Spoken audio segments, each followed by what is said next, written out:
Kaya papasalamat ako sa Panginoon. Praise the Lord. Yan, ang aking may pagpapasalamat sa Diyos ay yung katugunan ng Diyos sa ating mga panalangin. Amen po ba? Amen? Amen po ba? Amen. Kung gaano kabilis yung katugunan ng Diyos sa panalangin ng bawat isa. Yan. Kasi itong August, dinire sa tulong ni Lord, nagbalik ako sa prayer life. Lagi na ako nagpipray. Kasi nawala talaga yun ng ilang months. Ilang months siya nawala. So, ang ginagawa ko, nagkakaroon ako ng oras sa pananalangin sa umaga. Bago man. Tapos, meron akong isang pinagpipray na gustong-gusto talaga siya ng puso ko na mangyari. Tapos, yung katugunan ng Diyos sa panalangin niya, sobrang bilis. Yung malaman kung anong prayer. Amen.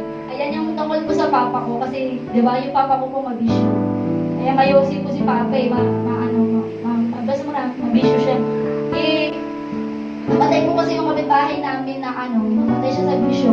Parang naisip ko, kung hindi ko isasalba si papa sa prayer, di ba, ganun din yung mangyari kay papa. Parang darating na rin yung time, susuko na lang yung katawan niya.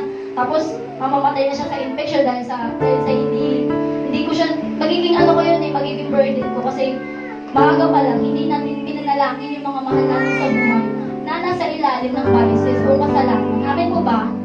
Amen. Di ba parang responsibility natin yung bilang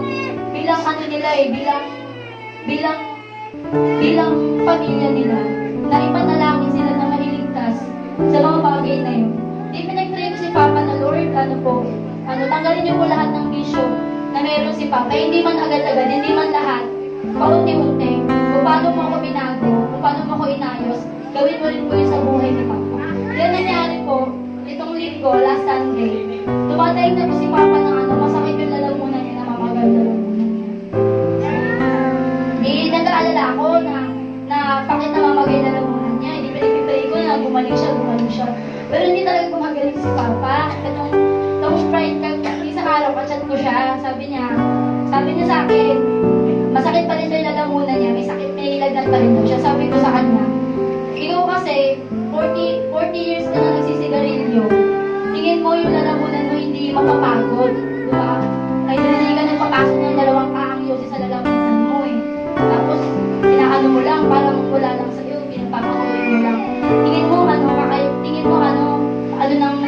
tsura ng laman loob mo sa loob. Iba na yan. Lutong-luto na yan. Ganun, parang sinachat ko siya, pinapaliwanagan ko siya na lahat ng ginagawa natin may consequence. Sa ayaw man natin sa hindi, may consequence, di ba?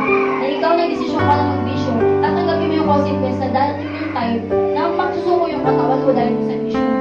So, parang binuksan ko isip niya, di nag-chat siya ulit isang kahapon ng umaga. Sabi niya, Jai, nag-yosi ako isang beses lang, sa isang linggo. Sabi ko, wedding ako. Sabi ko, kaya mo naman pala hindi ko siguro yung sabi niya. Kasi yung uling sinabi niya sa chat, hindi na ako magsisigarilyo